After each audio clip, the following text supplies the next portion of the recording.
जी हम लोगों ने कल देख लिया था टॉपिक कैसे हमने काइनेटिक मॉलिक्यूलर थियरी से Boyle's law, Charles law, Avogadro's law और ग्राहम लॉ ऑफ डिफ्यूजन को ड्राइव किया था।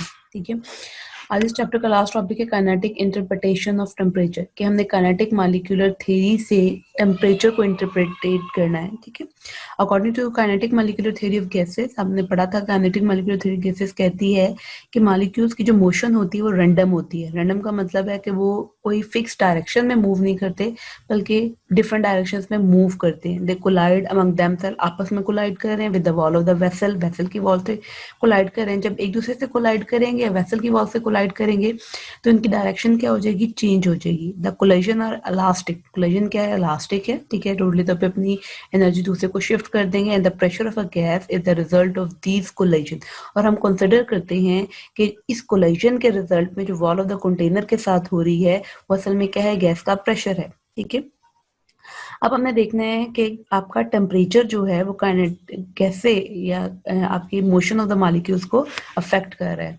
ठीक है,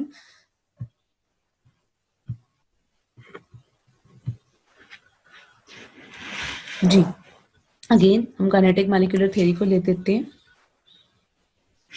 ठीक है, according to kinetic molecular equation क्या थी आपके पास, PV is equal to 1/3 mn P2 minus, this is equation number 1। इसमें P क्या है आपके पास, प्रेशर है, V क्या है, वॉल्यूम है, M क्या है, मास ऑफ द मॉलिक्यूल है। ठीक हो गया, N क्या है, नंबर ऑफ मॉलिक्यूल्स आ गया आपके पास, P प्रेशर है, V वॉल्यूम है, मास एक मॉलिक्यूल का है, और C2 क्या है, मीन स्क्वायर वेलोसिटी है। ठीक है, अगर हम एक मॉलिक्यूल की बात करते हैं तो one molecule the kinetic energy is due to translational motion. हम कहते हैं एक मॉलिक्यूल की जो काइनेटिक एनर्जी है वो किसकी वजह से, ट्रांसलेशनल मोशन। ट्रांसलेशनल मोशन आप लोगों ने फिजिक्स में पढ़ा होगा कि स्ट्रेट लाइन में जो मूव कर रहा होता है, ठीक है, मॉलिक्यूल वो क्या कहलाता है, उसकी मोशन ट्रांसलेशनल मोशन कहलाती है। ठीक है, तो ट्रांसलेशनल मोशन की वजह से एक मॉलिक्यूल काइनेटिक एनर्जी को हम कहेंगे जी, kinetic energy is equal to 1/2 m, one molecule को हम कंसिडर कर रहे हैं C2, और ये आपके पास क्या आ गया, इक्वेशन नंबर 2 आ गया। इसमें 1/2 क्या है, ओब्वियसली कांस्टेंट है, m क्या है, मास ऑफ वन मॉलिक्यूल है। ठीक हो गया, C2 minus mean square velocity है, और E क्या है आपके पास, दिस इज, ये आपके पास क्या है, average translational kinetic energy of a molecule. ठीक है, अगेन क्या करेंगे, क्वेश्चन नंबर 1 को मल्टीप्लाई डिवाइड करेंगे विद 2 से। ठीक है, तो क्वेश्चन नंबर 1 को मल्टीप्लाई भी करेंगे, दिस इक्वेशन को हम मल्टीप्लाई भी करेंगे और डिवाइड भी करेंगे, किससे, 2 से। तो आपके पास क्या आ जाएगा, PV is equal to 2/2 1/3 mnc2 minus this one. इसको अगर रीअरेंज करोगे आप तो पीवी इज इक्वल टू, थोड़ा सा रीअरेंज करते हैं, 2/3 आ गया आपके पास।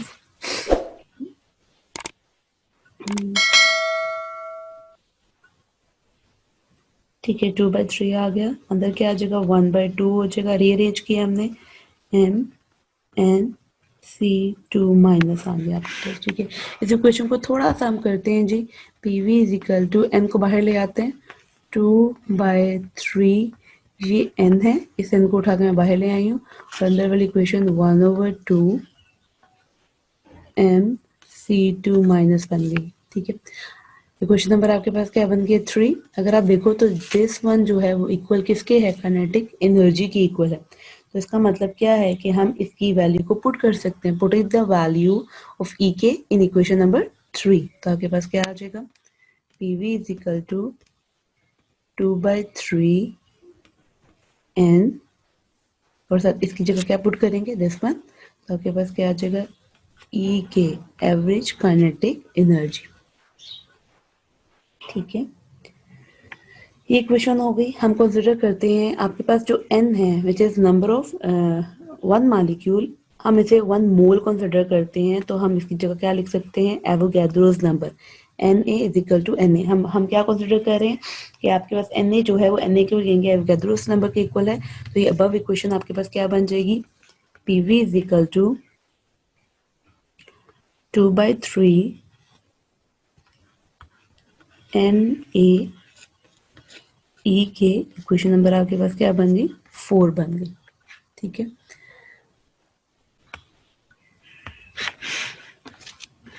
कहाँ पे थे हम लोग जी?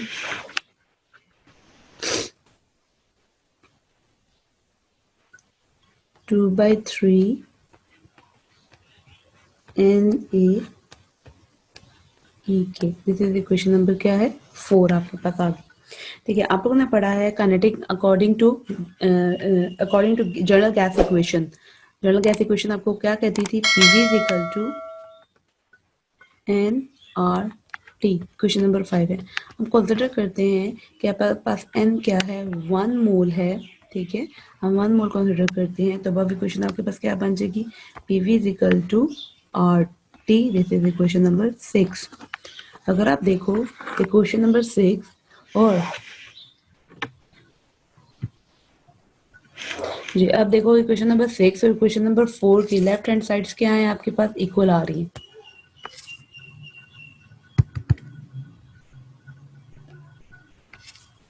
लेफ्ट हैंड साइड इक्वल है तो that's mean right hand side भी क्या हो जाएंगी? इक्वल हो जाएंगी। तो हम कंपेयर कर सकते हैं क्वेश्चन नंबर 4 को इक्वेशन नंबर 6 के साथ। तो आपके पास क्या आ जाएगा? Comparing the equation number 4 with equation number 6, तो आपके पास आएगा 2/3 एन ई के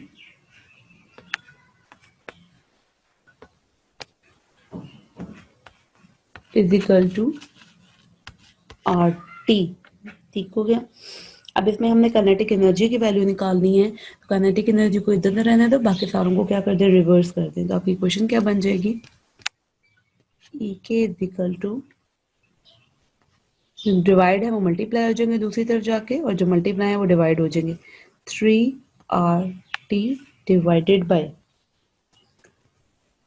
2NA। इसको थोड़ा सा हम इस तरह लिख ले कि इसमें आपके पास क्या है जी?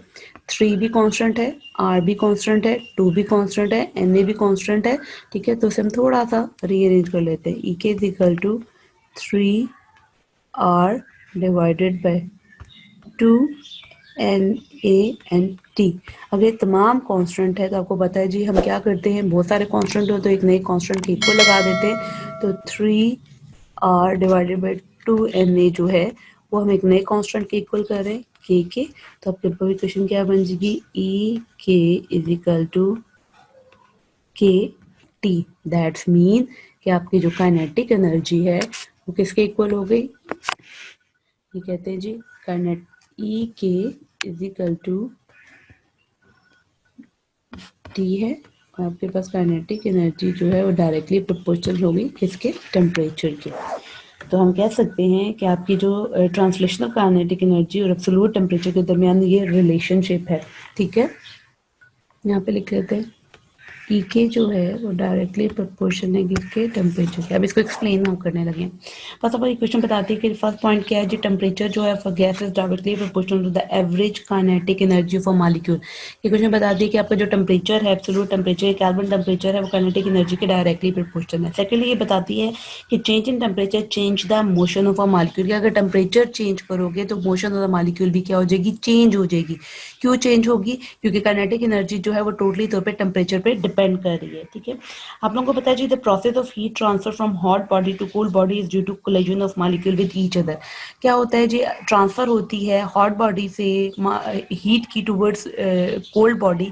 क्यों होती है? जब आपके मॉलिक्यूल्स जो होते हैं वो आपस में क्या कर रहे होते हैं? कोलाइड कर रहे होते हैं। इसमें क्या होता है? जो आपकी हीट जो होती है वो कॉन्टिन्यूसली फ्लो कर रही होती है in the form of translational kinetic energy, और तमाम मॉलिक्यूल्स के दरमियान क्या हो जाती है? इक्वल हो जाती है। जब ये इक्वल होती है the equalise temperature of both body, तो क्या होता है? दोनों बॉडीज जो होती है उनका टेम्परेचर क्या हो जाता है? इक्वल हो जाता है। ठीक हो गया। कहते हैं अगर टेम्परेचर जीरो हो जाए, अगर आपका टी का टेम्परेचर जो है टी इज इक्वल टू क्या हो जाए? जीरो हो जाए, तो काइनेटिक एनर्जी भी जीरो हो जाती है, मोशन ऑफ मॉलिक्यूल स्टॉप कर जाती है। लेकिन असल में पॉसिबल नहीं है। This temperature is called absolute zero. हमें पता है जी जब वॉल्यूम जीरो होता है तो एब्सोल्यूट जीरो होता है। तो हम एक एजम्पशन लगाते हैं कि आपके पास काइनेटिक एनर्जी अगर जीरो हो जाए और टेम्परेचर भी क्या हो जाए? जीरो हो जाए, तो मोशन ऑफ मॉलिक्यूल क्या होता है? चेस कर जाता है, रुक जाता है, और एब्सोल्यूट जीरो अटेन हो जाता है, लेकिन ये टेम्परेचर अटेनेबल नहीं होता। तो हम कंसिडर करते हैं कि जो सबसे लोएस्ट टेम्परेचर है जो अटेन हो सकता है वो टेम्परेचर -5 केल्विन है। In gases and liquid temperature is the measure of average translational kinetic energy. हम गैसेज और लिक्विड्स में जब टेम्परेचर को मेजर करते हैं तो बेसिकली ट्रांसलेशनल काइनेटिक एनर्जी को मेजर करते हैं, लेकिन इन सॉलिड्स में where molecules can not move freely temperature become a measure of vibrational kinetic energy. आपको खुद पता है सॉलिड्स के मॉलिक्यूल ट्रांसलेशनल मोशन तो नहीं कर सकते, वो क्या करते हैं अपनी ही जगह पे वाइब्रेट कर रहे होते हैं। तो गैस और लिक्विड्स में अगर हम टेम्परेचर मेजर कर रहे हैं तो बेसिकली ट्रांसलेशनल काइनेटिक एनर्जी को मेजर कर रहे हैं, और अगर सॉलिड्स में हम मॉलिक्यूल्स की टेम्परेचर को मेजर कर रहे हैं तो हम बेसिकली वाइब्रेशनल काइनेटिक एनर्जी को मेजर कर रहे हैं। ठीक हो गया, ये टॉपिक आपका कंप्लीट हो गया, चैप्टर कंप्लीट है।